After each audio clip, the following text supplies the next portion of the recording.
Welcome to the bi-weekly meeting of the Route 29 Advisory Panel. For those of you watching, you'll see the under panels and under the advisory panel documents, you'll see the agenda as well as the presentation for today's meeting. For those that have joined us, there's rest areas down the hall and to the right. If we need to vacate the room for any reason, down the steps, out the front door, hang a left, and we'll gather in the parking lot behind this building.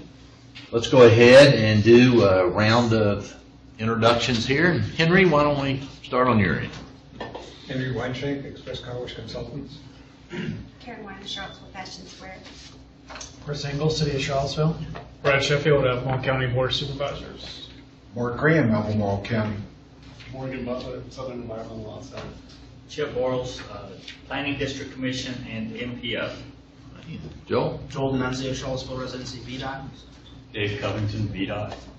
Debbie Messina, Philip Chiquette. Linda Cullum, VDOT.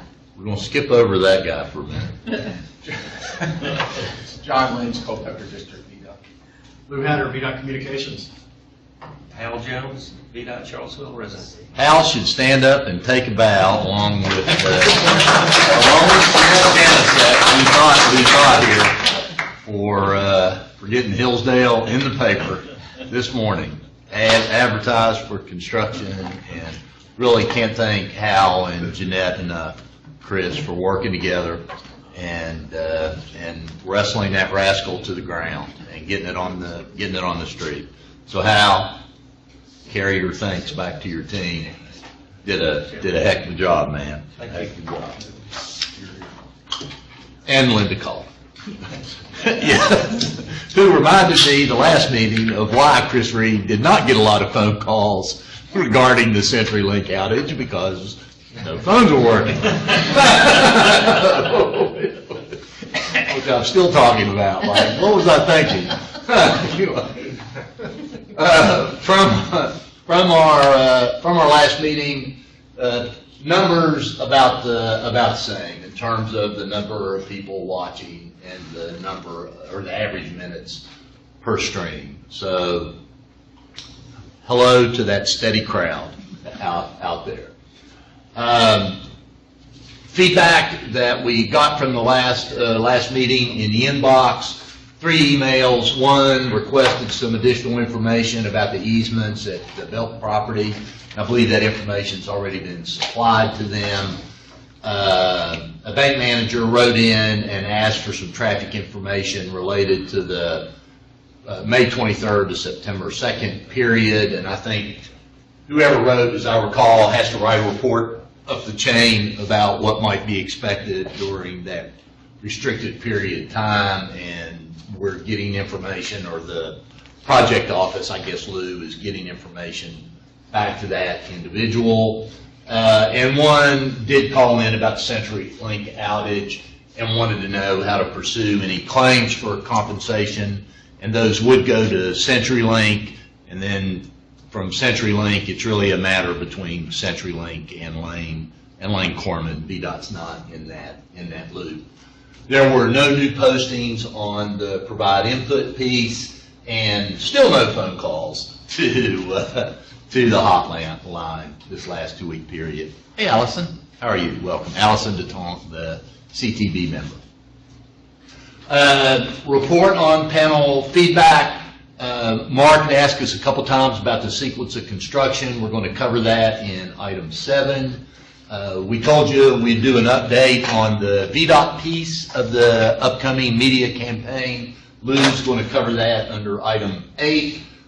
Karen, last time you'd asked about the stop condition, and there are two stop here on red signs and 12-inch wide stop bar. So I hope that's They were there. The helping. stop bar was there probably, but Okay. I noticed the signs. Yeah, all right, Yeah. all right. It's a matter of getting used to that.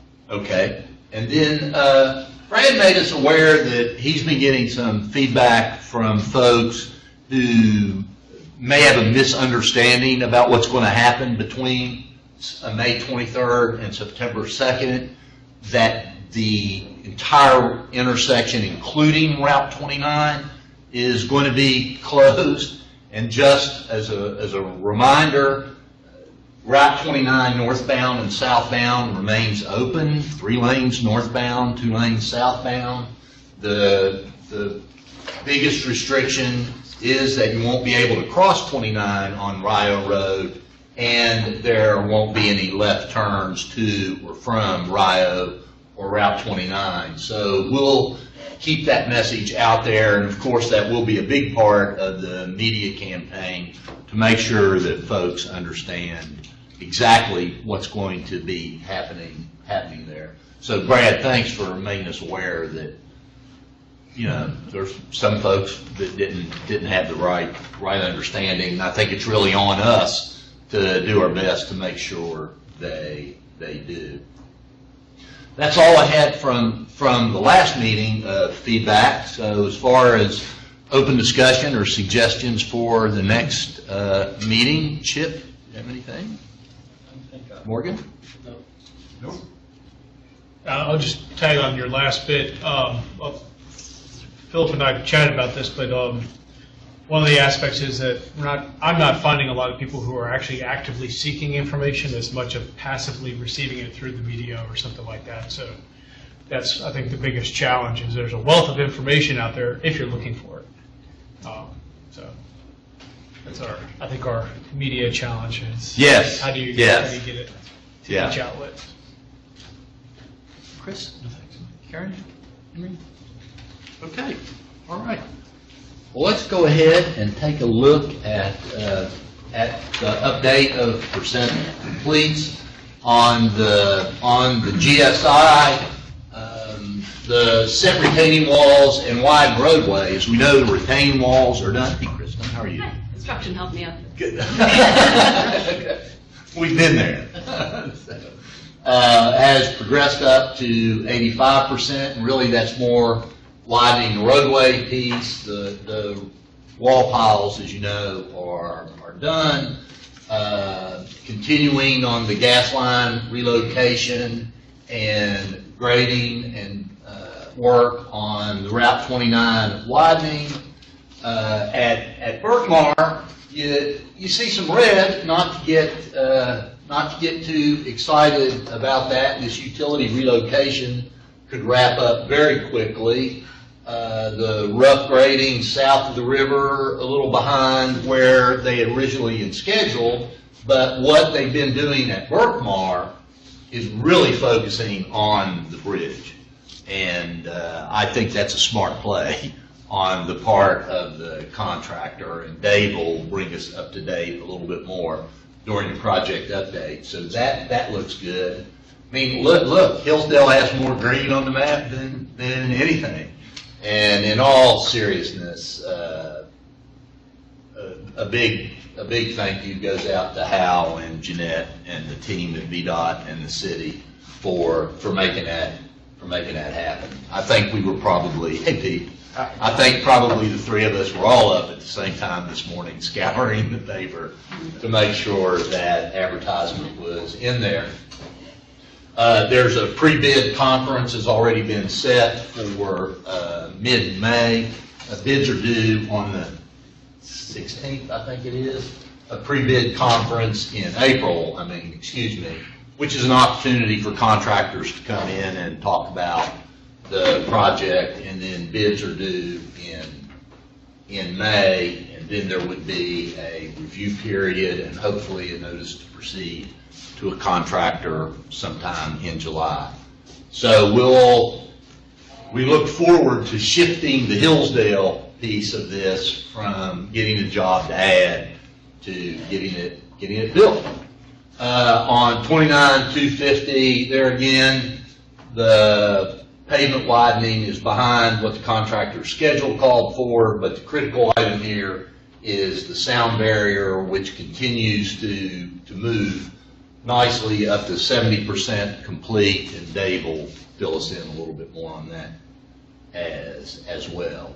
So from where I sit, knowing what the pieces are, I still feel good when I look at this. Any questions here? Y'all, on the 29-250, y'all are still comfortable going to have it all done? Yes, sir. As the answer to that question this morning is still yes. Okay. Yeah, because it's galloping up, and a lot of work has been done on the barriers. You see that more than I do. So, and Mark, thanks to the county. I shouldn't have left out the county for Hillsdale. Thank you I'm not sure if for. we were assistance or an obstacle. Well, you signed that memorandum of agreement, memorandum of understanding on the stormwater basin, and that needed, right-of-way authorization, your signature on that MOU, and the authorization from the feds to advertise was a big deal. This is really to take or leave, and I don't know how many other people look at this particular graph, but it might be easier for us just looking at it. If once something is done, even if it was red at the time, it become like red stripes across green, or Sure. so that we can tell that it's finished. It's not pending red late. That's fine. Yeah, okay. Let me look at that a little bit. I'd like to still keep the Then fact you know there that it was late. Yeah, that But it was you know it's late, not but still yeah, late. all right, let me look at, Okay. let me see how adept. How we many can be. choices you have of colors? Yeah. I want a certain kind that was on the bridge at the Where's Andrew? Take numbers for that. We want it to match the McIntyre interchange. Yeah, there we go. Yeah, okay. No, that's a good idea, Chris. Okay. The project updates, and then Dave, if you would, when you finish with this agenda item, just go right into the sequence of construction, okay?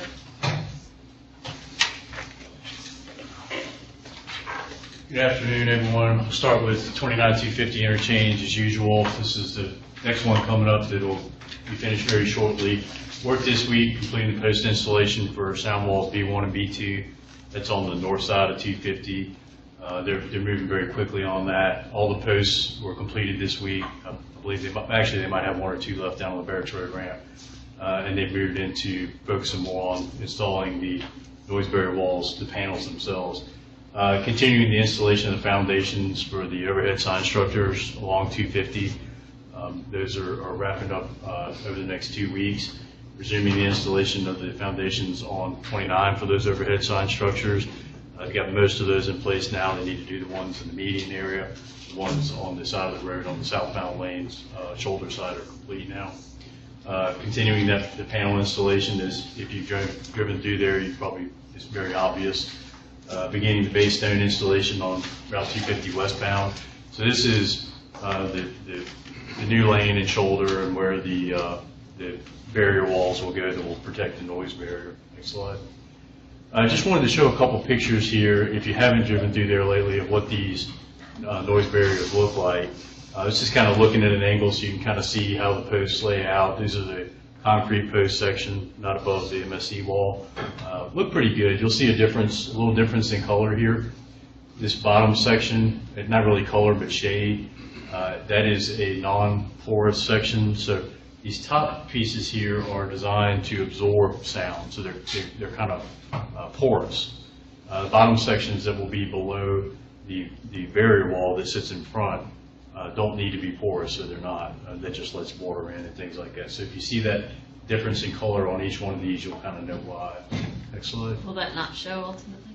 No, that'll be either behind dirt or behind the barrier wall. And Hal was generous enough to act as a model for me to kind of show some scale. These are big walls. This is a section here. You can see the bottom panel here, the second panel, and then the top panel and the coping. So they're installing all these. They slide down in the joints that I think we showed at the last meeting, and then cap it off at the top so everything looks nice and neat and clean. But you can see the pattern there. I think it's turning out very well. It looks very much like what we had discussed and when we originally kind of picked out what we were going to change this wall to from just a kind of a plain flat wall. For those of you that will remember back about a year ago, this was going to be a flat white wall. Yes. And in the matter of I think from one meeting to the next, the city and county reached agreement on this Virginia dry stack pattern, and we were able to change it into the contract. And this pattern matches what's going in at Rio GSI and on Berkmar as well. So we'll have some good consistency through here. Next slide. So lane closures this week, Route 250 westbound right lane and eastbound left lane closures. We're doing continuing work on that grading there for the widening, and eastbound left lane is for the foundations for the overhead sign structures in the median. Route 250 southbound left shoulder closure near the 250 westbound ramp. That's a nighttime closure. That's also for those foundations in the median for the overhead sign structures. 229 southbound right lane closed from hydraulic to 250 bypass, including the ramp to the 250 bypass is another nighttime closure. They'll have a detour on Barracks Road. So if you've driven up the ramp, you've seen that they've poured the curbs, and there's a gap between the asphalt and the curbs, and this is to complete that work and pave that area. So they're opening up the width of that ramp now. Slide. Over the next 2 weeks, we have similar work. As Philip mentioned, the sound wall is what we call the critical path, the most important piece of work to complete the project at this point. So they'll continue to work on walls B1 and B2 on the north side and begin the post installation for sound wall C, which is on the other side of 250, on the south side of 250. That kind of goes from the Barracks Road on ramp, kind of wraps around there. Completing the installation of the foundations for all the overhead sign structures, continuing the installation of the base stone along 250 westbound to build that new lane, completing the installation of the foundations for the overhead sign structures on 29, and milling and paving of Route 29. This is always weather dependent, very much so. So tentatively, we've got it on the schedule for over the next couple of weeks, hopefully sooner rather than later. So, upcoming lane closures associated with that, 250 westbound right lane and eastbound, just like we talked about before. Southbound left shoulder closure for the installation of the overhead sign structures. 29 southbound right lane closed at night, again for the ramp work, leading and the paving leading up to that ramp. Route 29 nighttime alternating lane closures for milling and paving. So this is just like any other paving operation that we see on the road. It's a mobile operation. They kind of jump around. When they're finished with one lane, they'll go up to the next lane. But it is a mobile operation. Any questions on 29 250? Dave, we're about, I guess 7 weeks away from May 21st. Are we working with the contractor to kind of kick into an almost 24-hour by 24-hour schedule review? Not in a way that gets in the way of anybody doing work, but to make sure that on or before May 21, we can flip the light switch and turn this one on. Yeah, we have a high confidence level in everything. And I'm not going to exclude the noise walls. That's the thing that we're keeping an eye on right now, because that's the only thing that we see that has any potential whatsoever to derail that. Fortunately, the walls are coming in from Smith Midland. They're the manufacturer very quickly. So that was the thing that, as far as a day-to-day or 24-hour schedule, keeping an eye on, making sure that those wall panels are coming in one right after the other so they can continue to set them. And that's what we've seen. Okay. So we haven't seen any issues at the casting yard where they create these panels. So that's good news. So. Okay.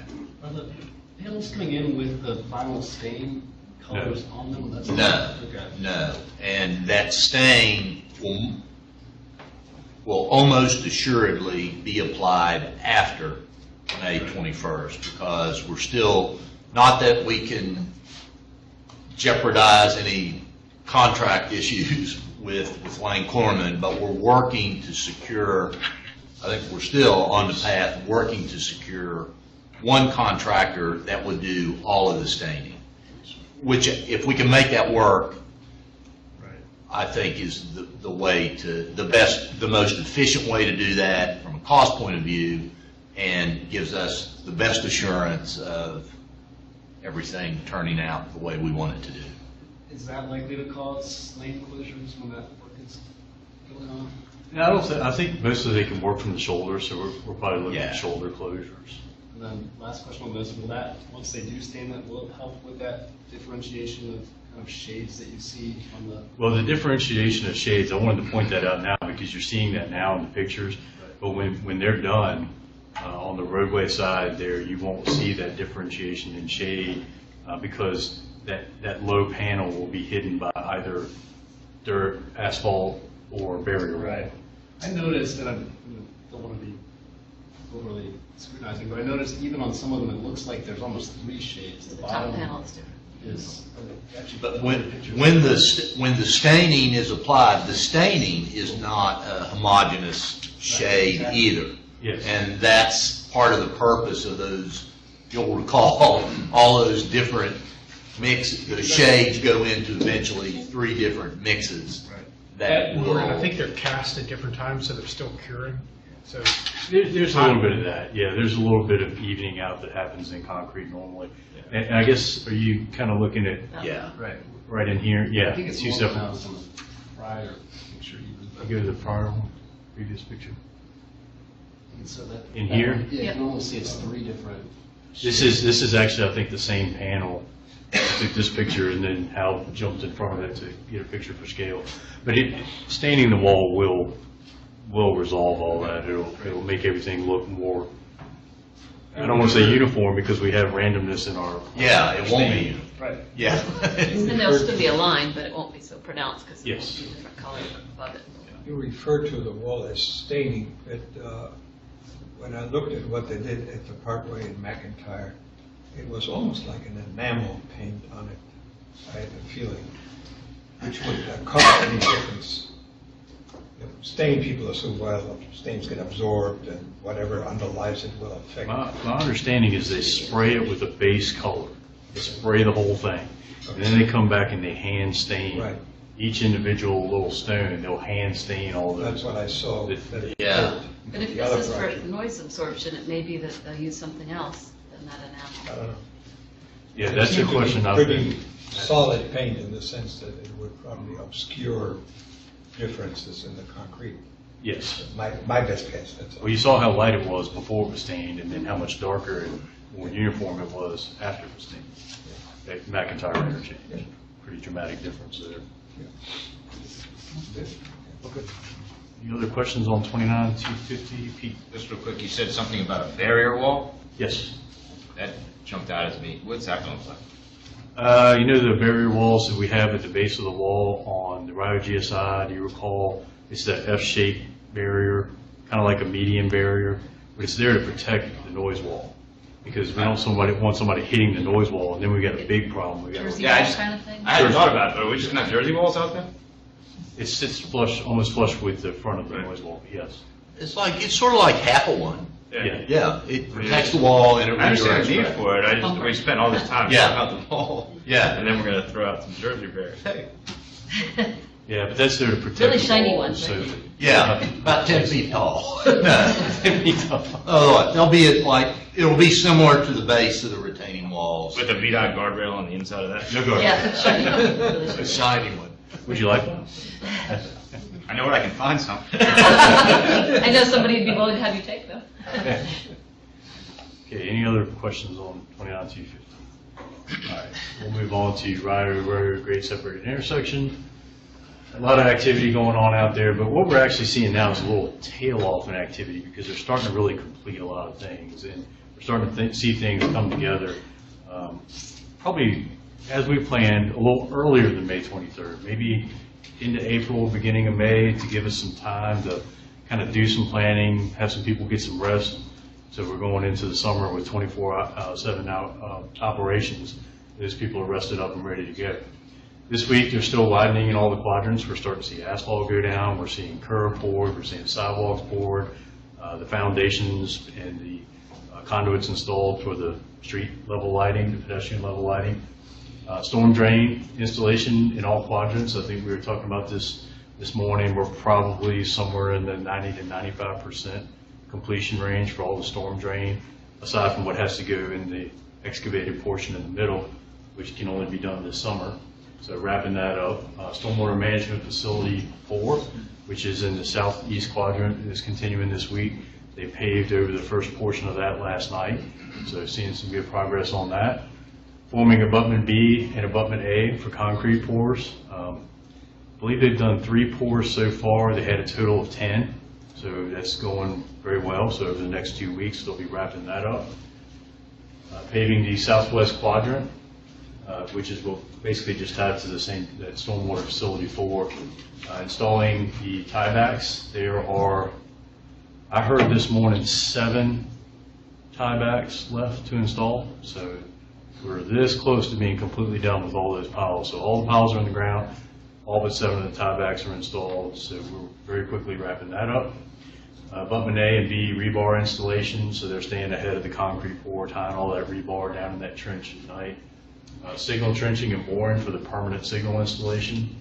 Pre-tying the retaining wall rebar, so these are the retaining walls that will be installed during the summertime period when it's excavated. They're tying those off site so they bring them in sections to save time. This is BMP4. Just wanted to give everybody kind of a mental image of what this looks like. It's big plastic pipes that go in the ground to store all the water, but these are right in travel lanes, so you can see that why these steel plates are in the ground. This is very similar to the pile operations where they excavate out, set the steel plates on top of it, pull those back up the next night, and set in these proprietary stormwater management systems. BMP. BMP is best managed practice. Oh, drainage. Okay. Yeah. I was thinking Storm maybe big mega pipe or something. They're not quite that big, but close. They are big pipes, but those go down in there. They're all connected together. There's 2 barrels, so basically it just holds that stormwater back a little longer so it doesn't run right down into the streams and flood everybody's property. Next slide. And then this is the northwest quadrant. We have Jefferson Point and all that over on the left. Just kind of showing not only the completion of the sidewalk and curb and gutter here, but during the day, all this space is open for pedestrians to walk in. We've got some safety fence up here, so some operations, I mean, obviously that right there is not quite ADA compliant, but they can come out here and walk on a pretty smooth asphalt surface.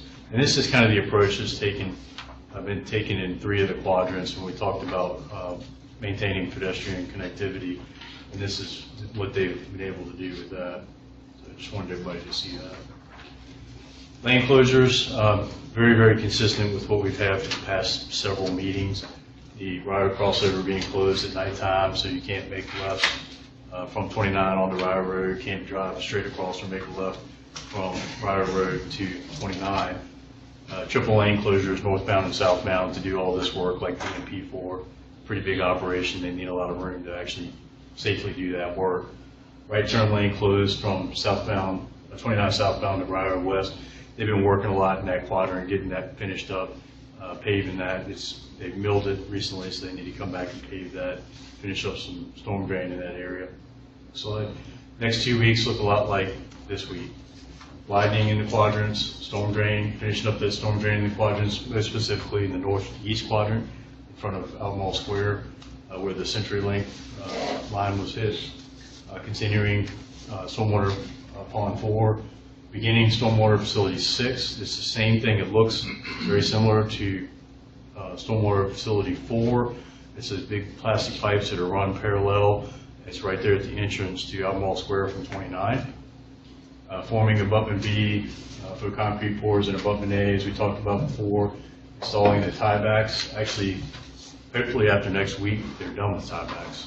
That's what I'm expecting. Abutment A and B, rebar installation, signal pole foundations for the permanent signal poles, and continuing pre-tying those retaining walls to rebar retaining walls. Slide. Lane closures over the next 2 weeks look exactly like they do for this week, with the triple lane closures northbound and southbound, restricting the left turn movements, and probably some intermittent right turn lane closures from 29 southbound to Ryder West, but that's probably going to go away early into next week. Any questions on Ryder Road? Hey, Dave, if you can, in about 60 seconds, at Rio GSI, we've got this daytime activity that or daytime that people drive by and you really don't see much. And at night, there's swarms of people and equipment out there doing some, now that we're out of the drainage, doing some very sophisticated work that's critical to construction and the function of this. I mean, the pile driving, the tiebacks, the pre-tying the rebar, pouring abutments. Give folks just a very quick discussion about quality control, quality assurance, and independent quality management. Yes. So that folks know we're not just out there throwing a bunch of stuff around and hoping it works. I think that's important to cover. It is. It's very important. VDOT has a very detailed quality management procedure, especially for design-build projects, and we have 3 levels of quality management. We have quality control, which is the first level, first layer of defense, so to speak. Quality assurance, which is the second layer, and then independent assessment and independent verification. That's where VDOT, our inspectors, our consultants who work on our behalf come in to provide that third layer of quality management. Quality control and quality assurance are both performed by the contractor. They have quality control consultant, and sometimes they use their own staff. And in a bid build project, they are responsible for their quality control.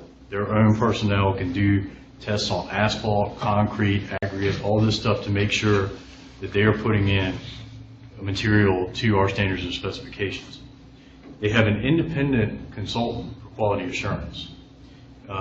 That consultant reports directly to Jason Tracy, who is the design-build project manager. So they do not go through anyone else. They do not report to anyone else at the contractor. They go directly to the top. If they have issues, they report them to Jason, and then Jason will deal with those issues through his staff. Generally, quality control, they inspect and test 100% of things that are put in the ground. Every load of concrete that comes in, they run a test.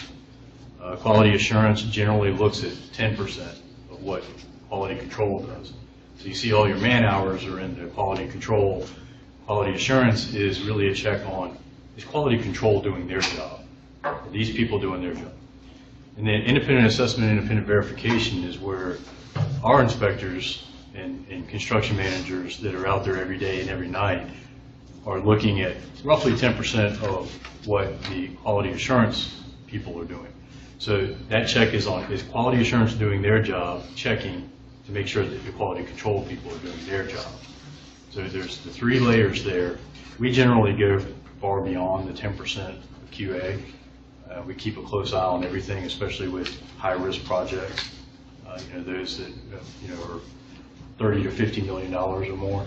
So, yeah, and this definitely qualifies, and not only for the financial purpose, but the work that's going on has to be right, so that the next stage this summer, there's nothing wrong that would keep them from meeting the contractual deadline. Thank you. So if you find something at that third stage, does everything stop? Because you assume that it's already, there've been failures going back. Maybe not everything stops. I mean, this is hypothetical, unless that's already happened. It could. We have a process. It's an NCR report, non-conformance report, and if we come across, if anyone in that chain, QC, QA, or VDOT staff, finds an issue with something, Concrete's too thin in one load or something. yeah, we'll reject it. Yeah. Send it back to the plant. If we catch it right then and there, if it was poured and the test failed, then a couple different things happen. We either consult their engineer to say, give us your opinion on, is this concrete good enough to stay? Does it meet enough of the criteria to stay, or does it all need to be torn out? Concrete has been torn out at Riot Road for that very reason. In fact, the concrete truck showed up a little late. But we have this non-conformance report, which helps us track anything that doesn't meet the standards or specifications. So when an issue is found, they notify VDOT. Even if we found it, we'll notify them, and they send us in writing, yes, we acknowledge there's an issue with this element. And then they go back and they say, okay, what's our plan to fix this issue? Or do we just need to tear it all out? And with Lane Corman, what we found is that's worked pretty expeditiously. If things start to slow down and we're not getting answers on that, that's when we can say, okay, you're not pouring any more concrete until we get this worked out. We haven't gotten to that point. We don't expect to with these projects. We got a good enough relationship with Lane Corman. We don't expect that to happen. Okay. 29 Widening work this week. Jack and Boyle on Structure 75. Structure 75 is on the east side of Route 29, northbound lanes, a little bit south of Ashwood Boulevard, not immediately south, but kind of just over the next hill. That's starting this week. They did a lot of preparatory work in the past couple of weeks to get all their stuff set up so they can safely perform that operation, and they're starting that now. Construction entrance for Structure 1520, that's another culvert that needs to be jack and bored under the road. That's on the east side as well, almost up to Town Center. It's way up near the north end of the project. Temporary drainage installations, cut and fill in the median, that's pushing dirt around with a bulldozer. Gas main installation, as Philip mentioned, they're getting to be about 33, about a third done, 33% complete. Dominion and CenturyLink utility relocations are continuing this week.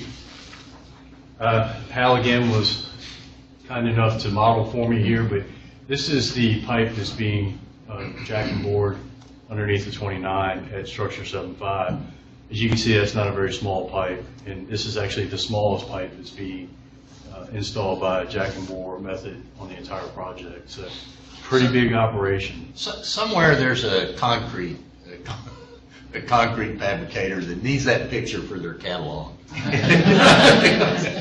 It is a good one. Al is doing a great job of modeling the latest safety attire, Yeah. the latest PPE. But I thought y'all would appreciate seeing that, just kind of getting a good picture of what size of pipe are we really pushing through Your here. career as a model. Yeah. And this is looks like a boring picture, and quite honestly, grading jobs a lot of times are. If you've seen one, you've seen a million. But this is a little bit of grading work going on the 29 Widening alignment and median. You can see how they're kind of working with the barrier wall in there, why the barrier wall is there. You can also see here there's a roller making sure they're getting compaction. And our folks are usually out there periodically throughout the day checking compaction, making sure that all that's working right. Next slide. So lane closures. You've seen this one before. Left lane closures, northbound and southbound. Pretty simple. They do that as needed. So I think they're probably not doing this nearly as much as they used to because they've got most everything cleared off the shoulders now. They can work. They can get in and out. So not a lot of tree clearing left to do. So this is pretty minimal now. Over the next 2 weeks, they'll continue to work on the jack and bore Structure 75. Probably get that wrapped up. Those usually take about 2 weeks with the size and length of pipe that they've got there, unless they run into any problems. Then they'll mobilize to Structure 1520 that they're building the construction entrance to now. So this is Lane Corman staying ahead of their subcontractor who's doing the jack and bore. Temporary and permanent drainage installations, that's kind of an ongoing, continuous process. Cut and fill in the median. Gas main installation should be at phase 2 in the next couple of weeks. Dominion and CenturyLink utility relocations will continue. And Holly meets signal boards. This is just the directional boring under the side roads for the permanent signal installation that Holly meet, about 29. Same lane closures, inside lane closures, northbound and southbound if they're needed for some reason. But it's usually at night pretty quiet up on 29 Widening alignment. Any questions about 29 Widening? When the jack and bore operations start, some sequential pictures or a little video clip, I think people would appreciate seeing that because they've heard this term now, Yeah. and you see the big pipe, and okay, what's going to happen? It is, That would be yeah, good. we'll certainly do that. It's an impressive process. It's almost like a little micro tunneling, if you will. Yeah, it's micro to us, but it's micro in our world. Yes. It's a big pipe. It's a big pipe. Yeah. Yeah, but we're not building the channel here. So. Right, right. But you're right. You're right. David, Yes. remind me again, how How far up, what's the last signal that's the new synchronized, or whatever the term is, All the way up to Airport Road, up there for road? so all the way through the 29 widening. That's the adaptive system. Yeah. Okay. Anything else on 29 widening? All right, Berkmar. This project got really exciting really fast. Abutment A backfill and retaining wall panel installation this week. They're done with the primary set of MSE panels.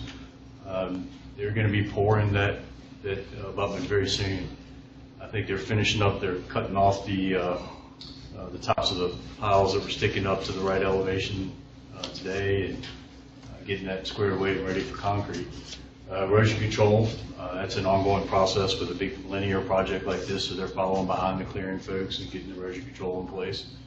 Forming abutment A footing, this is for the second series, if you will, of retaining walls that before the abutment, and then the MSE wall wraps around and extends back along the roadway, so they're starting that work.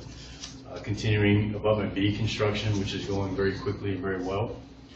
Beginning drill shafts for pier foundations. They actually started drilling yesterday. And I'll have a couple of pictures here in a moment that will really be able to pinpoint those locations and show you where this is happening. And then clearing the north sections of the project, trees, they're about 85, 90% complete with the clearing. So that's wrapping up over the next week or two. Lane closures, all it is a flagging operation along Ryder Mills Road.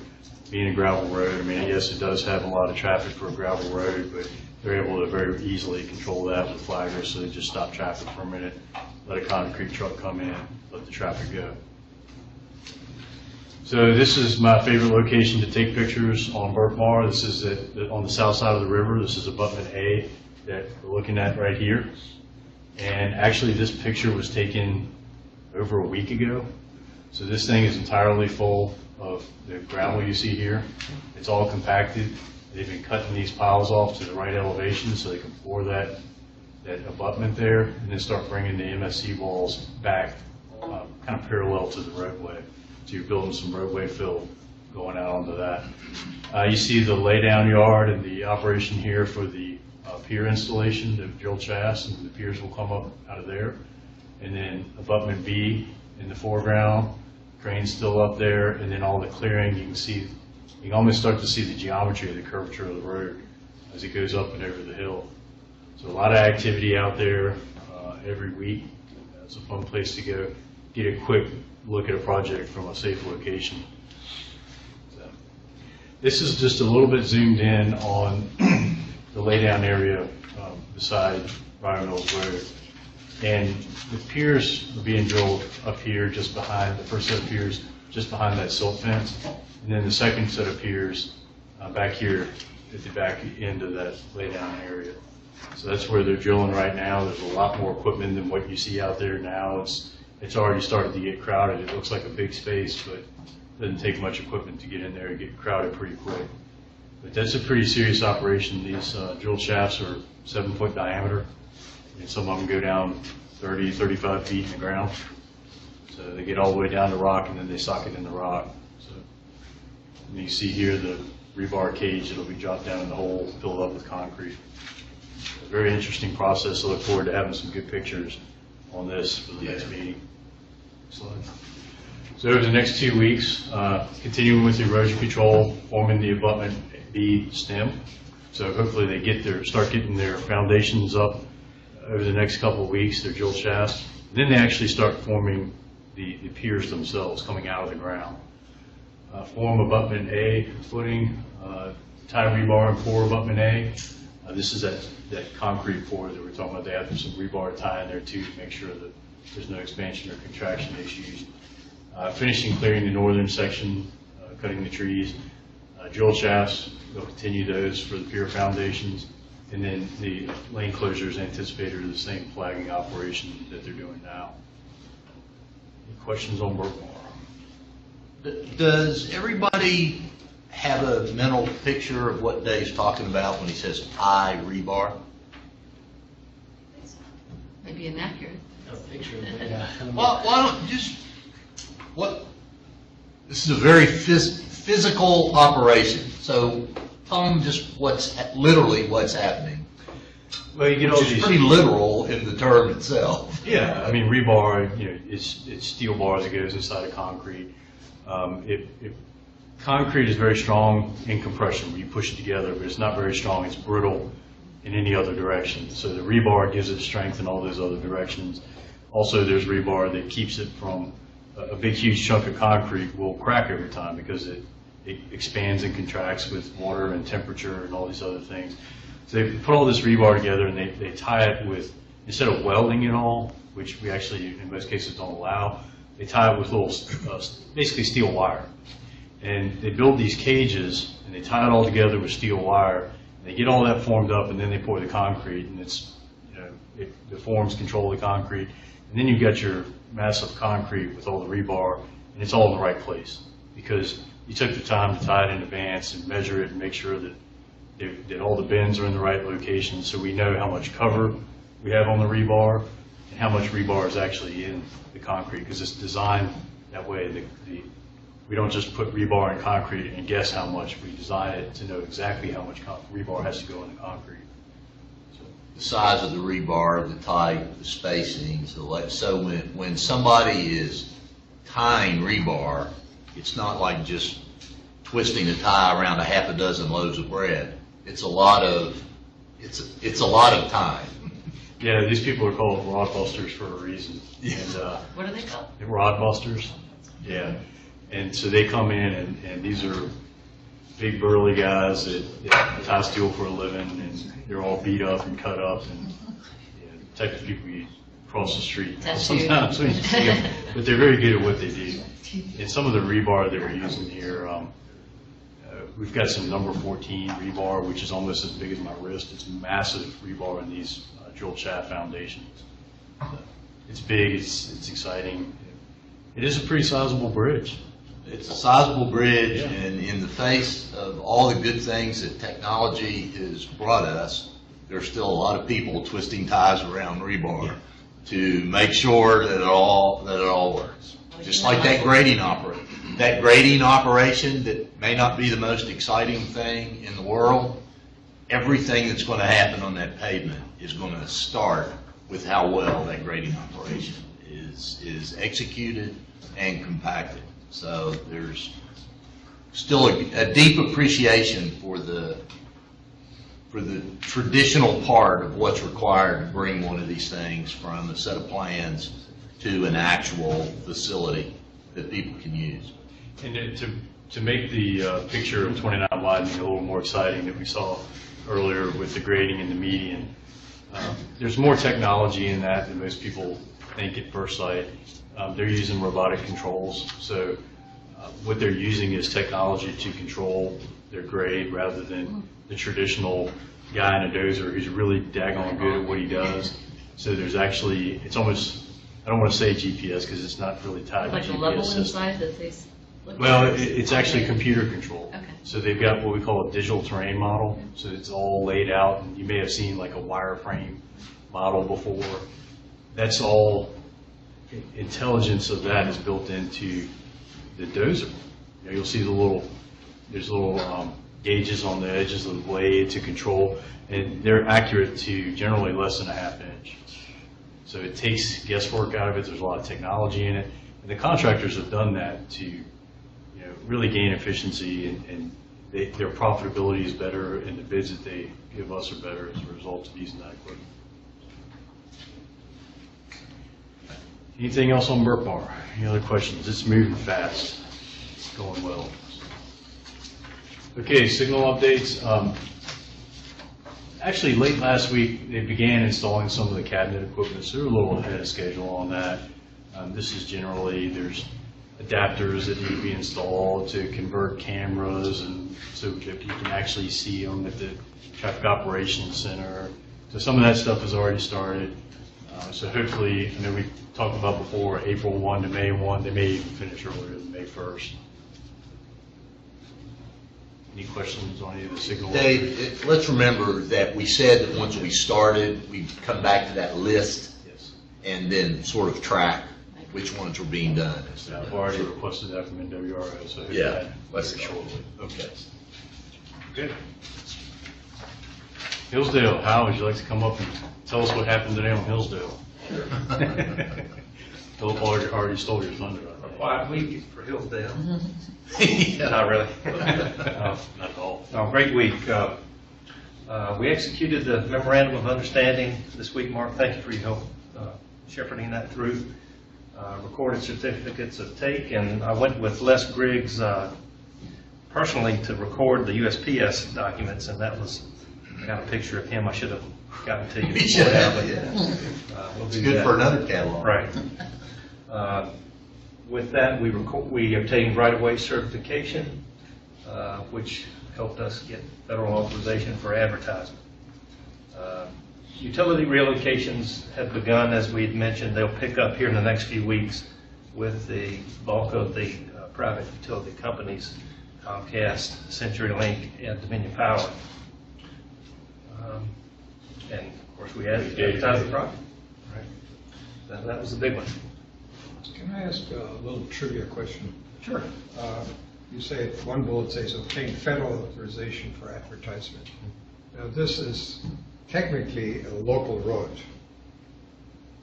and it's part of the overall Solutions 29 project. Yes.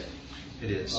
Is that the reason why the federal government had to authorize it, or Well, would they have to authorize it regardless of? Money. This is a federally participating project, so about 80% of the funds are provided from FHWA. Because the money comes from the federal. That's right. Okay.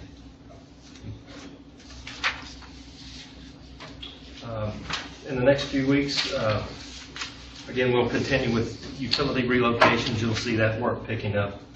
A pre-bid conference is not mandatory, but it's recommended for anyone wanting to bid on this project.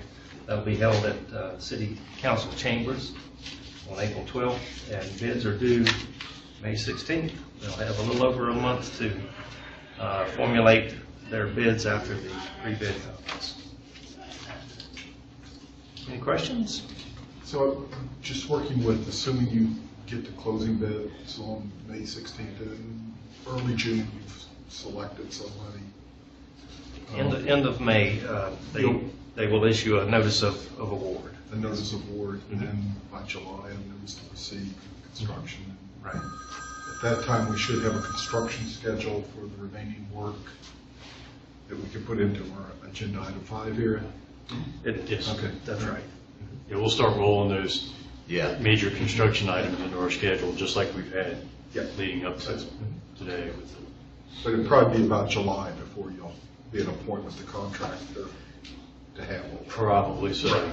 All right. We can probably have a general idea maybe in late June, but you know, if we want something Yeah. just to be nailed down, we'll probably Yeah. do July. Okay, very good, thanks. All right. No other questions? on And that? while everybody should take time out to celebrate, it's time to take a deep breath and get right back at it, because, you know, this is still a fixed completion date of the 30th, I guess, October right. 30th, October 27th. 30th. The same fixed completion date as the other project. Well, and obviously where I was going with that is I'm trying to think it out is July, they're starting construction on Hillsdale, while Hillsdale is still serving as a detour for the Rio grade separated intersection. Yes. That came up early on. Yep, I know, and so it'd be July when we see what its construction schedule is going to look like and what that could potentially mean. Right. That's Okay. right. All right. My guess is they're probably going to focus very much early on I'm on the assuming. bridge. That's right. Yeah. And that's all on new alignment, so there Yeah. shouldn't be any traffic issues. Right. All right, good. Other than, you know, people entering and exiting the work zone. Trucks. Yeah, there'll be plenty of trucks on the road this summer. No question. Okay, anything else? on Thank you. yours? Thank you. Okay. Yeah, Doug, just keep on going.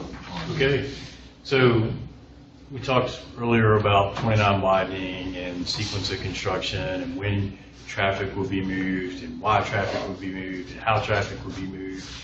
And it's pretty complex. It's hard to get into a lot of detail as to exactly what's going to happen and why without just overwhelming you with a lot of information. So we tried to really boil it down to the important things here, which was each of the phases, when it begins, when it's completed, where does the traffic go, and what activity is causing that to have to happen, what work has to be done as a result of that. So phase 1 is what's out there now.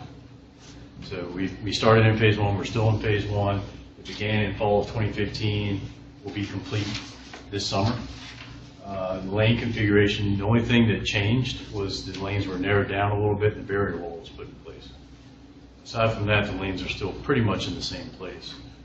The activity that required that configuration was to construct a permanent roadway in the existing median. So we saw all the grading work going on and some utility relocations. So that's pretty easy. That makes sense. Any questions on phase 1? I mean, I think it's pretty self-explanatory, but don't want to move too fast here. Are they actually going to be constructing roadway as part of phase 1, or just preparing to construct? No, they'll actually construct some roadway. And you'll see why in phase 2. Go to the next slide. So phases 2 and 5, Lane Corman has been able to combine these two. But what happens here is, well, I guess obviously we pick up right after phase 1.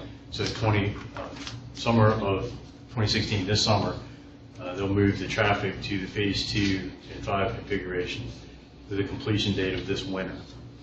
So what does that mean as far as the lane configuration? Shifting the southbound traffic onto the newly constructed roadway in the median. So what they're doing is they're building the roadway section in the median, the permanent roadway section.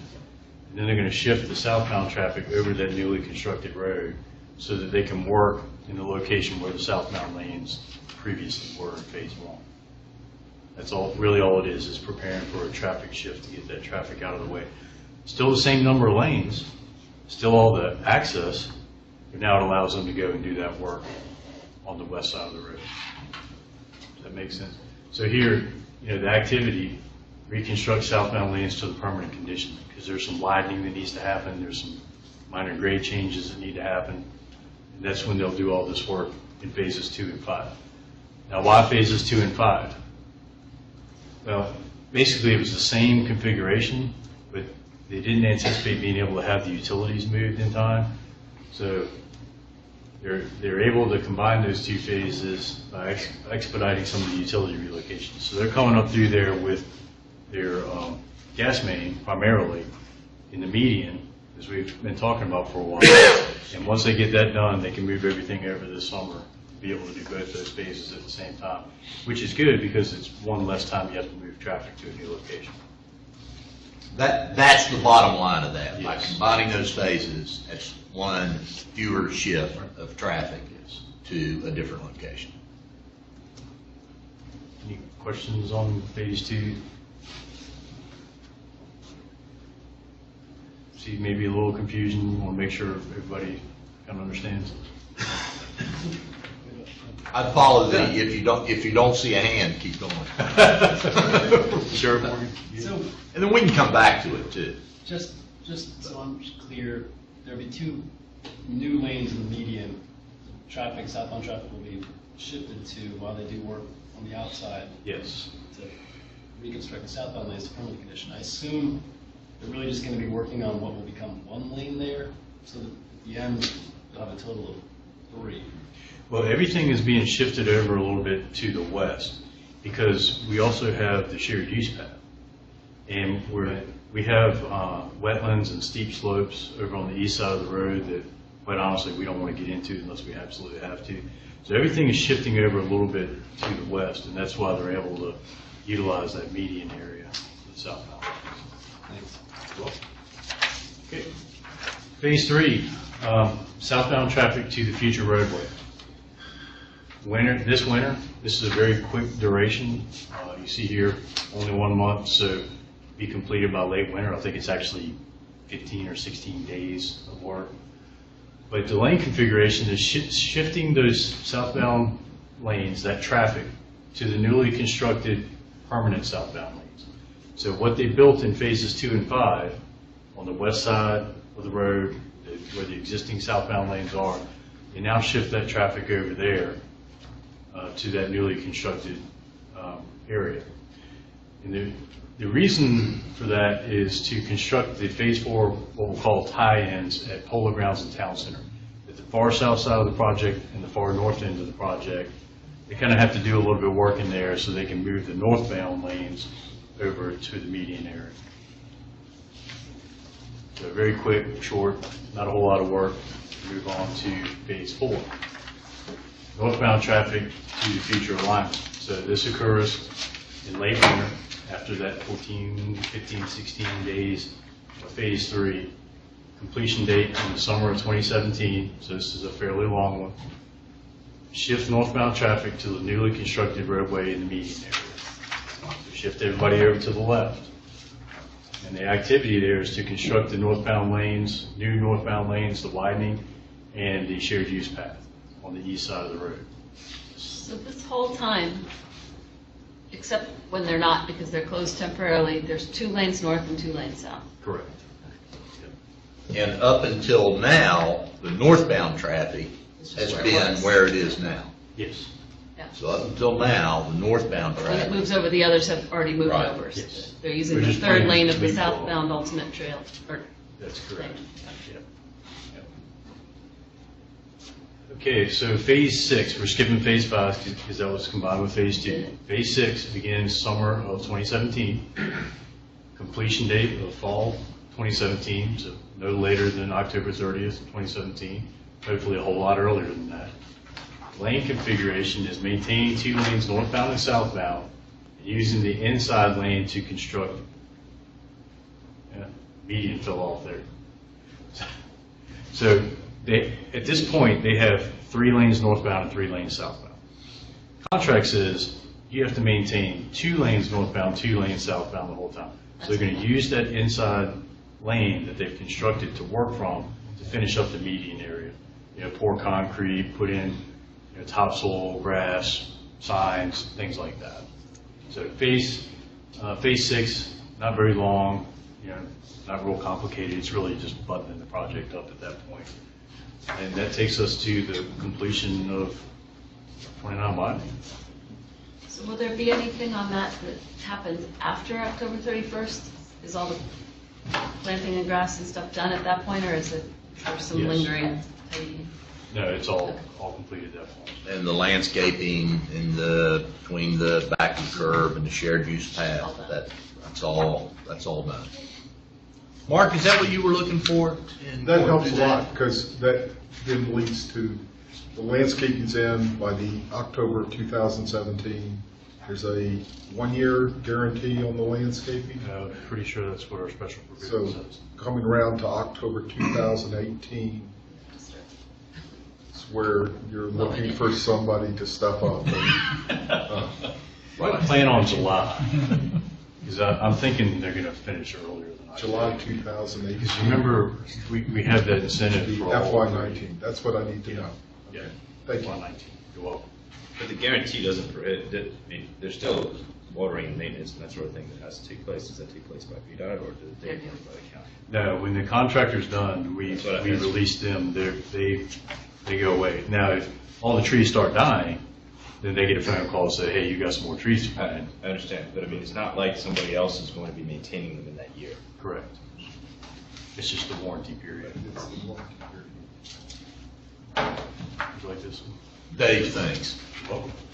Yeah, Lou, we talked about the media campaign, we talked a lot about the work that the Business Assistance Subcommittee is doing, how SIR supported that. There's also another side of that, which is the media campaign, advertising, and collateral material that is continuing to be, and will continue to be produced as part of the larger VDOT budget for the project communications effort. Great. Thank you all.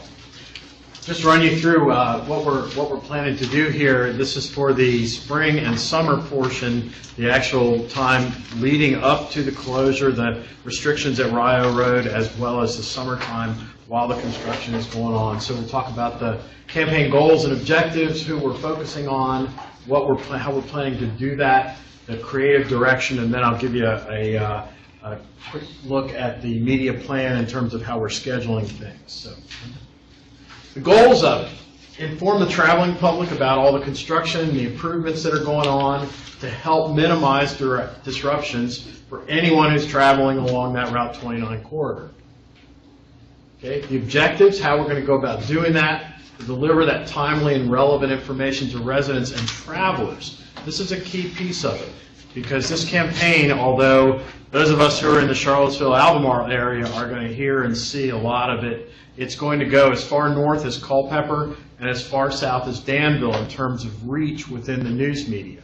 Because we got to remember that we have a pretty significant amount of regional traffic, both private travelers as well as business traffic that runs through here, and we've got to make sure that those folks know what's going on as well. We want to make sure that they know about it in advance of the changes to the traffic patterns so that they can make plans in advance. This is one of the things that we've found is very successful with the 511 Virginia application, the website, the phone messaging that you can do. When people know what's going on, when they know before they leave, they can make plans, and they may still not be real happy about the fact that construction is going on, but they can manage it a lot better. They can make decisions to work within that. And to help them make that decision, of course, as we've been doing all along, we're using the 29solutions.org website as the primary repository for that information. Now, the county is getting ready to have a website, the RIO and 29 Business Assistance Program that they're doing will have a website. Those websites will be cross-linked so that people can get information. If you're on that county website, there will be links on there so that people can get over to the 29 Solutions website if they need information from that side. So who are our target audiences? Obviously, motorists who are in this greater Albemarle County and Charlottesville region who travel, residents, students, University of Virginia, Piedmont Virginia Community College, other colleges up and down the corridor, students who may be traveling through here.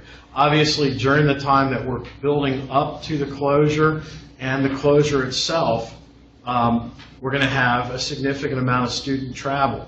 Remember that first day of that closure, May 23rd, is keyed on, that's the Monday following the completion of commencement activities at the University of Virginia. So we had a meeting this morning, and one of the points that was brought up was, hey, during that day on Monday, May 23rd, as you all are working on that, the first day of that closure, you're likely to see a pretty significant amount of traffic running northbound on 29 up toward the north of students and families leaving Charlottesville heading north. So these are the kinds of things that we need to plan for. We need to make sure that we get our messaging out to these folks in advance.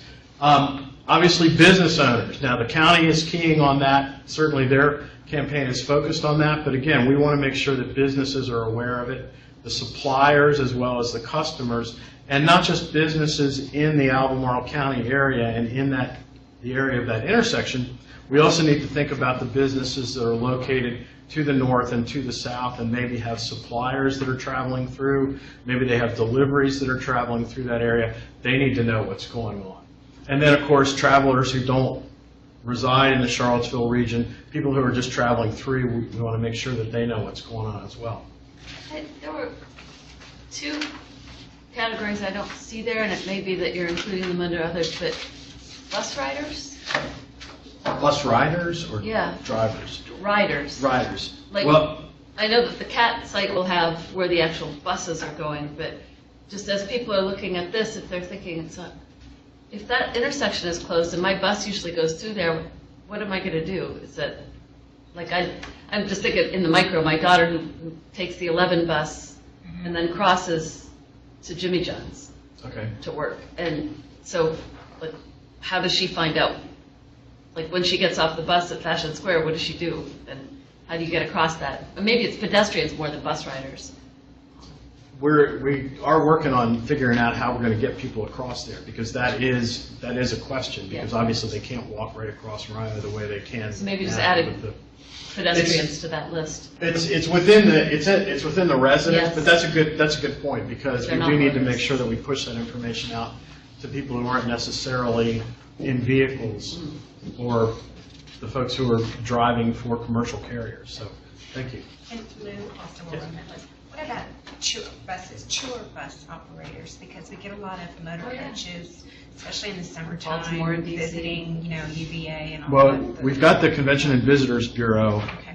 hooked in as part of our information distribution network, but that's and the Virginia Trucking Association is part of our messaging, but I will definitely make contact with that particular organization. Thank you. So all of our messaging obviously continues the theme that we've had during the entire project outreach, that the projects are continuing, they're going to make travel safer, they'll reduce congestion, and you should go, we're going to, again, try to push people, continue to push people to 29solutions.org for alternatives to manage their travel during the construction period. So, what are our targeted themes here? During the actual restrictions at Rio Road, we need to make sure that people are alert for the new traffic patterns and they're paying attention to that. One of the things that will be different, particularly in the Rio area, is that you'll have 24-hour construction. Right now, if you drive through there during the middle of the day, you're going to drive over steel plates, you're going to see a lot of orange barrels, but you're not going to see a lot of activity. That will change on May 23rd. There will be a lot of activity out there. So people are going to have to be aware of that, and we're going to need to make sure that they know about it in advance. We're going to make sure that they know that there are alternate routes that are available. And then it's also very clear to communicate, this is what's called known as the call to action for people who are watching or listening to the advertising. What can you do? How can you help? So number one, obviously learn what's happening, and then once you learn, you can plan. We want to make sure that our messaging includes some information and a reminder to people to be careful driving through the work zone, as well as at all times, because we are going to have workers out there. There will be a lot of equipment out there, the construction equipment within the work zone, as well as dump trucks and other vehicles that are driving on Route 29 and the associated roads around there. So we want to make sure that people are aware of that traffic. And again, visit the website, route29solutions.org, for more detailed information. You want to add no cell phones? Sorry? No cell phones in the construction area? Because that's another piece of what people have to do. We have everywhere. that orange cones, no phones Right. messaging. Yes, that's been part of the get around map that Right. we're doing, that we showed at the last one. Yes, ma'am, definitely. Definitely. So when we think about our advertising campaign, what we try to think about is how can we best reach a commuter or a person who is going to be affected by these projects. And we think about it in terms of the way that their day works. So starting at 7 a.m. for those who are late risers perhaps, they're watching the news while they're getting ready for work, the local news. They get in their car, they're listening to the radio while they're commuting. Hopefully they're not changing channels if they're going through the work zone, but if they're listening to local radio, a high percentage of people do that. They pass signs along the way that some of you may have noticed that we have the Route 29 Solutions signs on the projects now. So there's the ability for people to see that website there. They're using email and social media. Now, they may be at work, they may be on a break or whatever. When they get to their lunchtime, maybe they're going to use Google Maps to find directions to get to a restaurant or figure out where they're going. Again, more email, social media, okay? Stop for gas on the way home. Maybe they're going to check their phone or their email while they're stopping for gas. Again, listening to the radio. At any point during the day, while they're driving up and down 29, they're likely to see VDOT vehicles, construction vehicles in the area or through the construction zones, which again is going to be kind of a mental reminder, oh yeah, this construction's going on. I need to be thinking about what I'm going to do. Once they get home, watching television in the evening, checking email, going online, and then social media throughout the evening as well. So all these different, this is obviously not everybody is engaged in all of these activities every day, but if you think about the aggregate of all the people who are in this area, most of the people in this area are going to be engaged in one or more of these activities almost every day. So when we plan a media campaign, what we're doing is trying to reach as many of these different modes of communication or media platforms that people are using every day to get the maximum exposure. So what are we going to be using? Television and cable TV. Okay, both broadcast and cable TV through the greater Charlottesville region here. It has a broad reach. A lot of people watch it. It has that multimedia, sight and sound. People see it. They tend to be drawn to it. They tend to remember it. It has a high impression rate, high recall rate. So, and we don't just use, when we're talking about the commercials, we're not just using commercials during the local news. If you're watching American Movie Channel, you will see advertisements. If you're watching the Golf Channel, you will see advertisements. Pretty much any channel that you watch, we get a rundown down to the time and the specific show that each spot runs. So I can tell you that we're buying time during the golf tournaments, during fishing tournaments, during Keeping Up with the Kardashians, and everything else, any show that you can think of, there's pretty much spots on there. So we're really trying to reach everybody with this. With radio, we're kind of targeting people there. If you're in the car, while you're driving, when you're thinking about the fact that your travel may be affected, we're looking to reach you with our messaging. Print, newspaper advertising, even though some people would say, well, you know, maybe this, maybe not, but we have up and down the corridor in particularly the rural communities, we have some fairly small newspapers that have a very high penetration within the communities. People read them, they read them cover to cover, and they tend to retain that information. They pay attention to it. You have a high opportunity to reach the communities in those areas. And incidentally, those are also the areas that maybe your radio and television opportunities might be a little bit more limited. We're also doing online, both display banners, which are the ads that come up when you're surfing the internet or when you're on a website, advertising that's associated with that. And one of the neat things about internet advertising is that the companies that produce this are able to target your computer based on where your IP address is, your internet protocol address for your computer. So we can say, okay, within these areas, these zip code areas, these are the computers that we want to reach, and we can reach out and touch pretty much everyone who's online in those areas.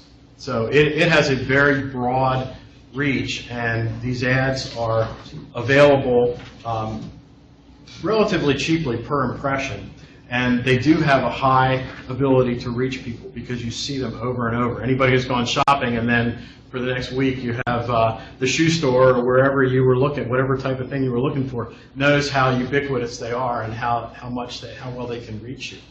And then we also have an online dynamic search. If you put in certain keywords, some of our information will come up within your search results once the search results are returned.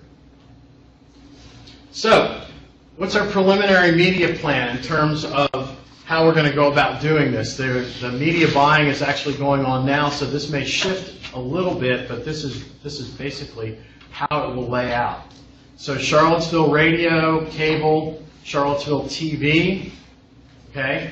That starts, the cable and the radio starts about the same time that the county is going on with its business assistance, around the middle of April, which gives us roughly 4 to 5 weeks of penetration before the closure actually starts. We have the print advertising that will start at the same time, and we'll go one on, one off through that.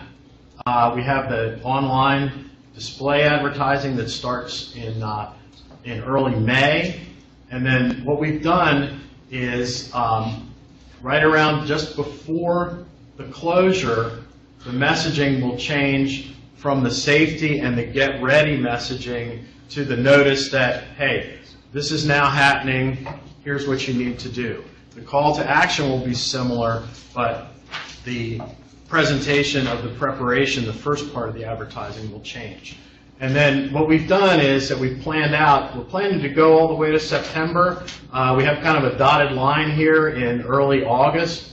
if the intersection reopens early, we do have the capability to adjust that advertising and how we're handling that through the back end. Excuse me? We're open. Yeah, that's right. So we can shift that advertising to, hey, here's the new traffic pattern, here's what you need to look for when you're in that area.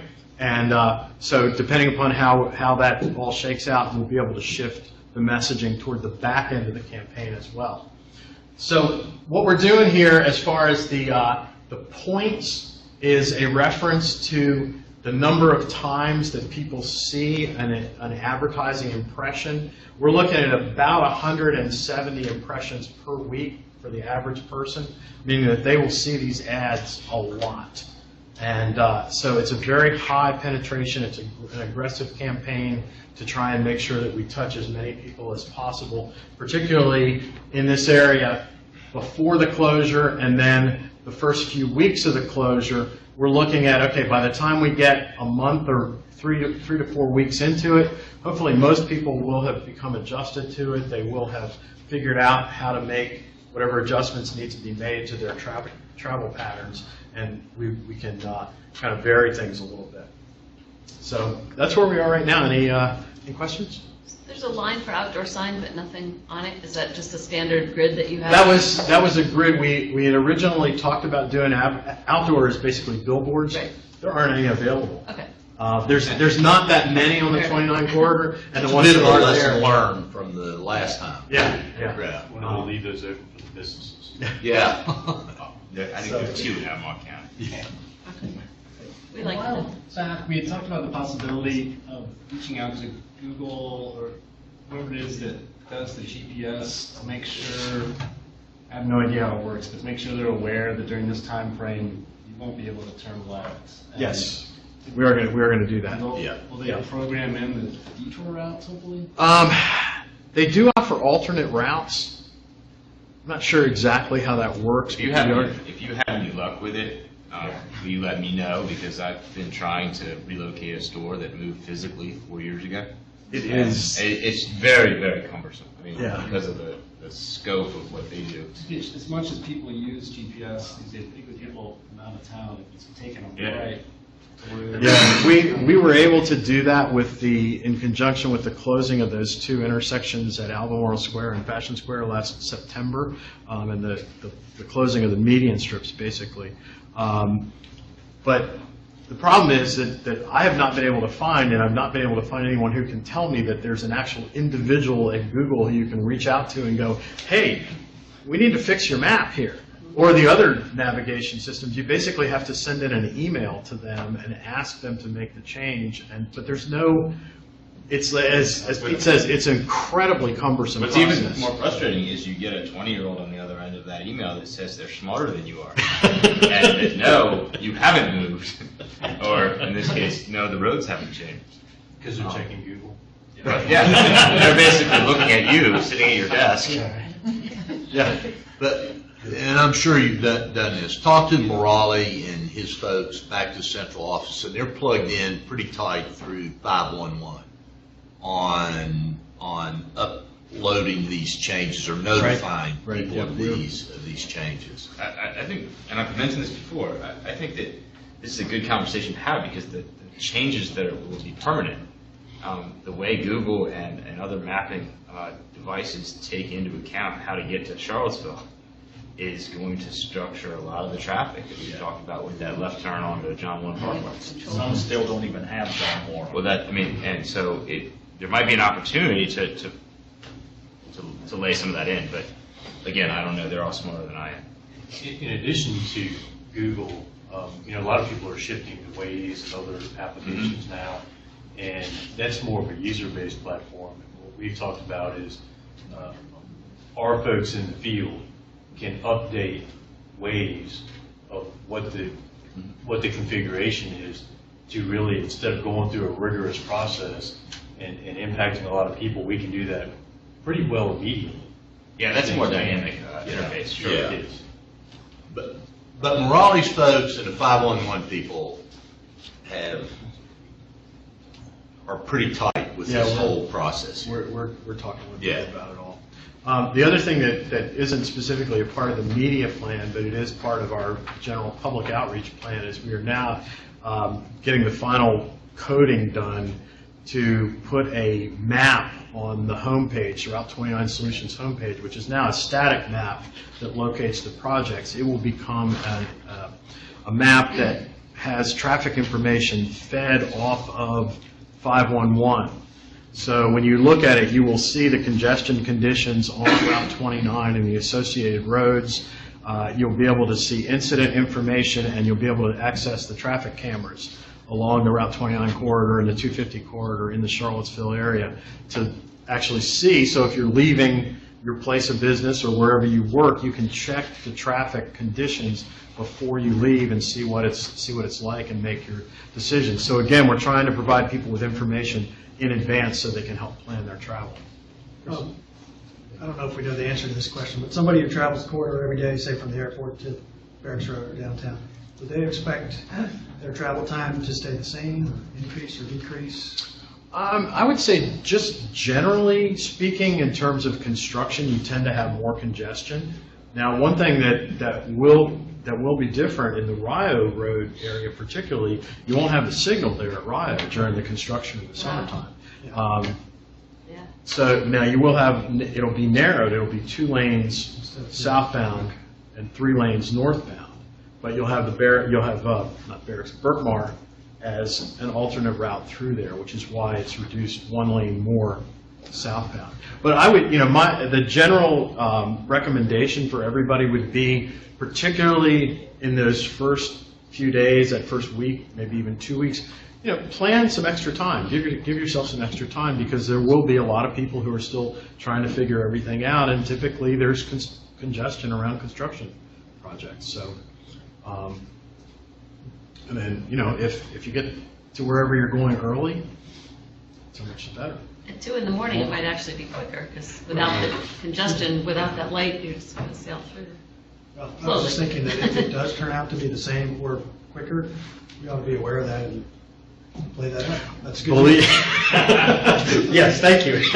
We will be happy to make that positive announcement, definitely. But, for example, what Kristen says is very true. If you've driven through there in the middle of the night when this construction is going on, even though it's only 1 lane in each direction, there is very seldom any congestion or any slowdown at all. You can drive through at the reduced speed limit through the work zone pretty easily in the middle of the night, because there's minimum traffic out there. So the big change is going to be obviously during the day. It's going to be a substantive change. I mean, that I would anticipate it taking longer for anyone to make the trip. It may not work out that way. But as far as anticipating today, with the activity that's going to be going on out there, I mean, you see it on the interstate with, courtesy of safety patrol driver helping somebody with a flat tire. It physically affects capacity just because the presence is there. Hopefully, through the media campaign, with the alternative routes and the advanced education, it may not have the adverse impact that it could have, and in time it may be just like Chris said. Maybe you find out it doesn't take you any longer, or you actually get there faster, and hopefully by the time all that's settled out and you figured it out, it'll be gone. Yeah. Is there capability within the system with the new adaptive signaling and cameras and whatnot to track that, to put a marker in the system and track it every day at certain times? Remember, there's no adaptive part yet. Right. The adaptive part is, now we can monitor the intersections, and the traffic information that's fed off 511 includes travel time information. So we could look at it. I don't know if 511 has the capacity to record that information and then create a a trend line per day? That's a question Well, worth it asking. it really depends on the location. We have traffic count stations set up, and I'm not 100% certain where exactly those are. I know there's one up near Airport Road, but if we have permanent traffic count stations in the right places, we can get a pretty good idea of what that data says. But We can check with the they TOC. also use the, cellular phone But- signals and the ITS, intelligent traffic systems information, to track via cell phone signals, so those kinds of things. You don't have a travel time system set up in this corridor, though. No. You don't have Not- the equivalent of a reach. Not no, we don't have a reach the beach Yeah. kind of thing. No, Yeah. that's true. Yeah, not now. But if you promote or suggest people to use Waze, put in your destination before you leave the house, it's awfully close, taking into account the congestion and everything else. Yeah, So You're on the fastest route you you should, arrive at. and it'll be really close, so. And Google will do the same. Google will do the same Right. things if you program where you're coming from and where you're going to, and it also takes into account congestion and stuff. So there's a variety of ways that people can do it proactively for themselves. But I'll have to ask the question as to whether or not it's possible for us to track that day to day. One other thing to consider is I've been involved with a lot of construction projects over the years.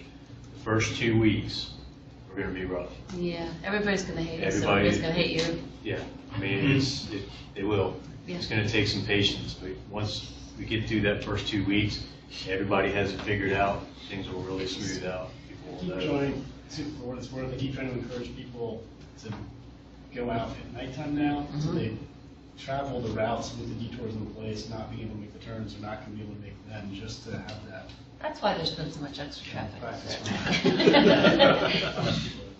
That's a good Look, idea. All right, I have a question. This media campaign is on VDOT's dime, right?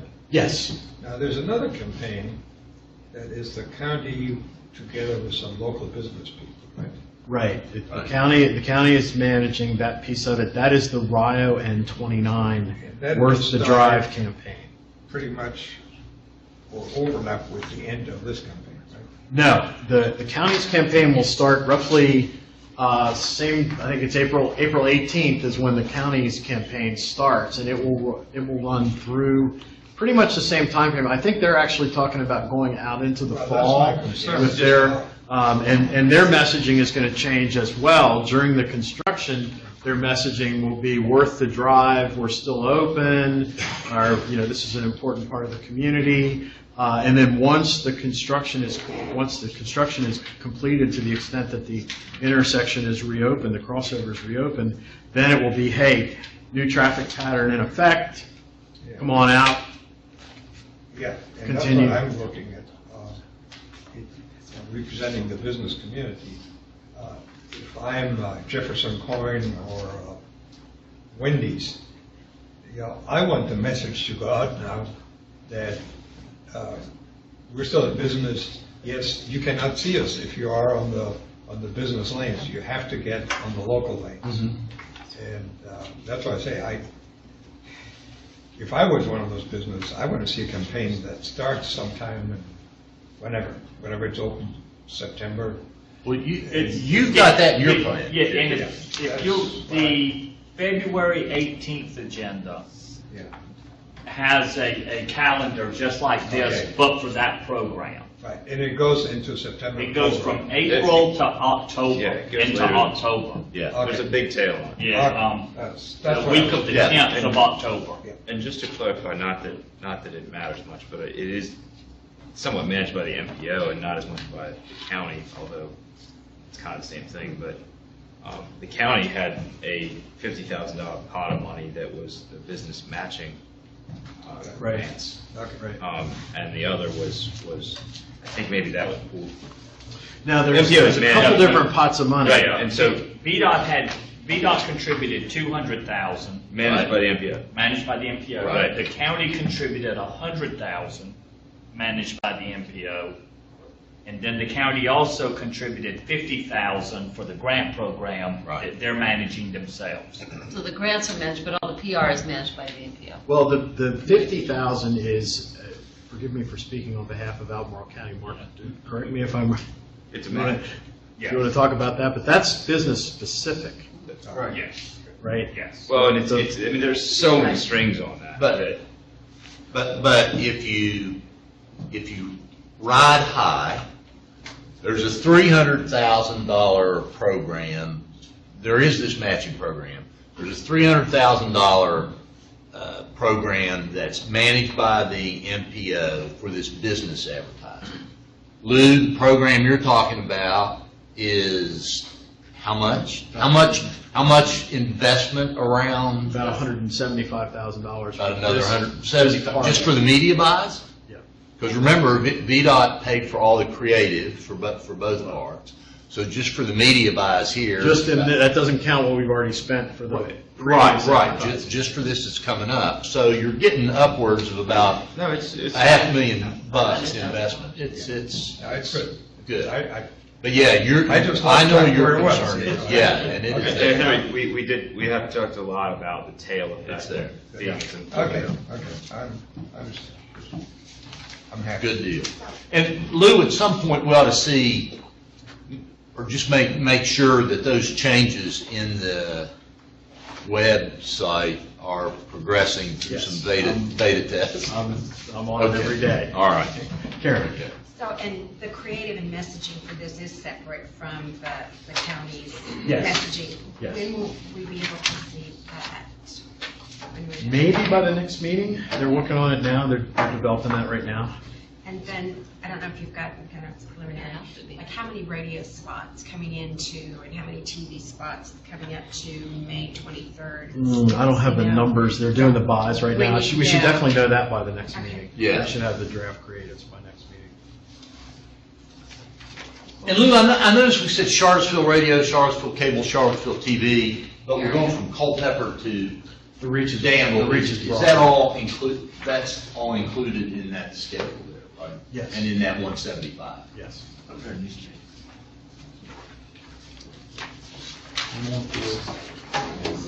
We'll follow up with the number of buys.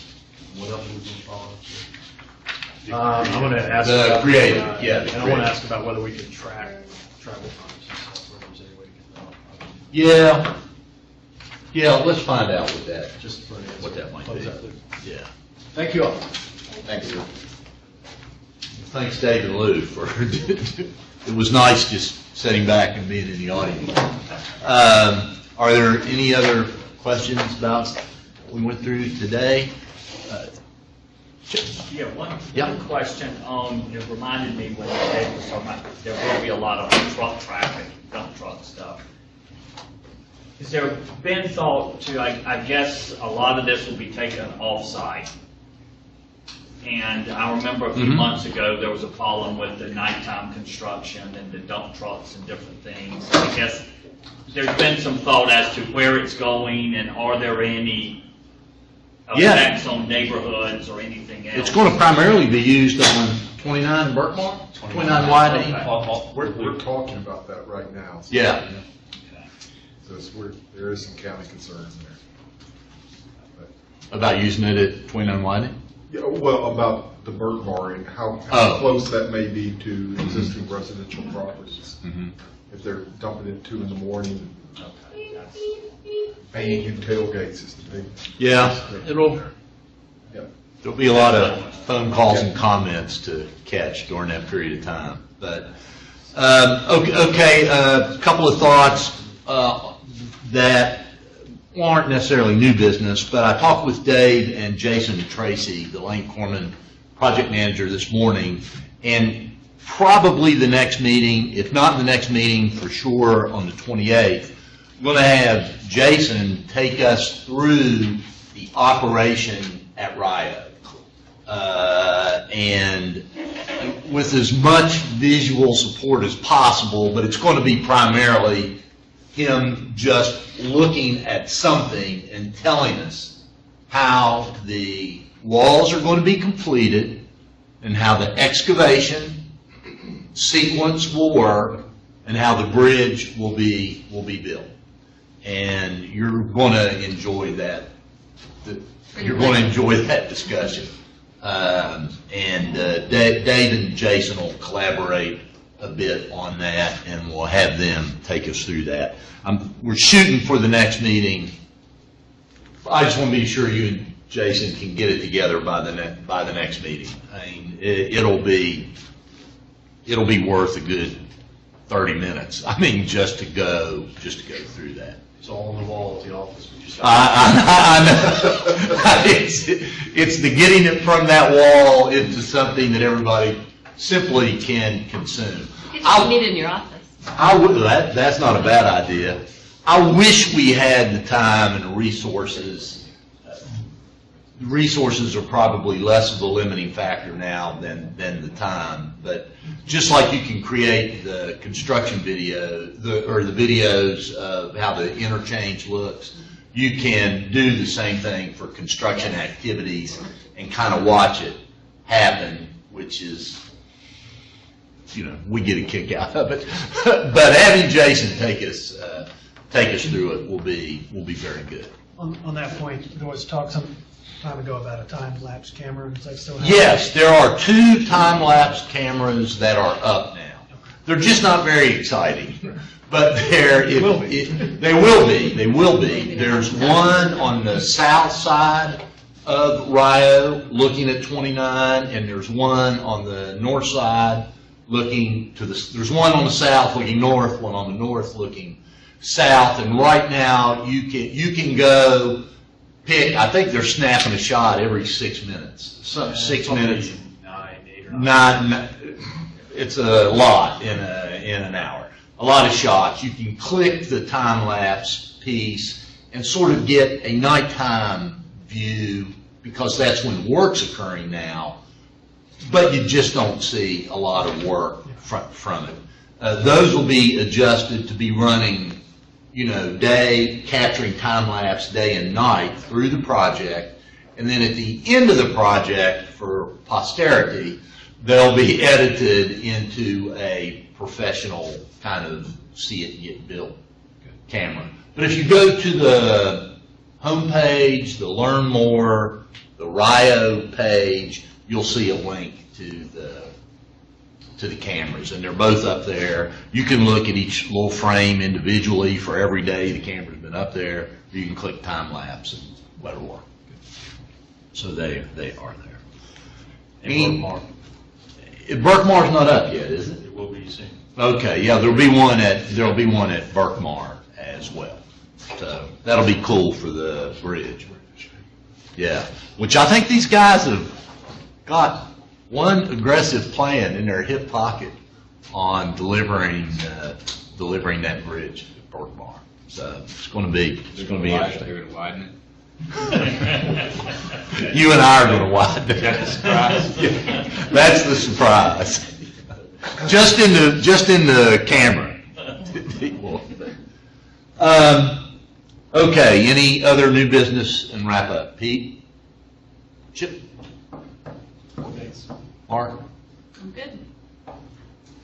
Karen? I just have a quick shout out. Yes. We were kind of talking about this at the end of last meeting, about how overnight right now what's going on at the intersection, how massive it is, and to wrap it all up in the morning and it's all gone away and it comes back out every night, and how much, I know y'all even mentioned how much Albemarle County Police have helped in that. I just want to let everybody know they're having a meet and greet next Thursday at Hollymead, I think from 11 to 3, so it's great. Oh, good. Is that how Good. County Police is? At the Domino's Pizza. Great. That's great. Good. Henry? Concrete bollards at Emmett Street. You know what I'm talking about. I know what you're talking about, man. Seriously.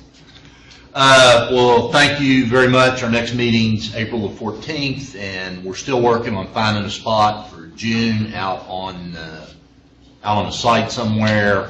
I know there's some more media interest coming up here pretty soon, and getting out there at night in advance of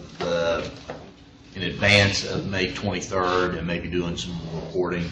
So we'll see where all that lands. That's it.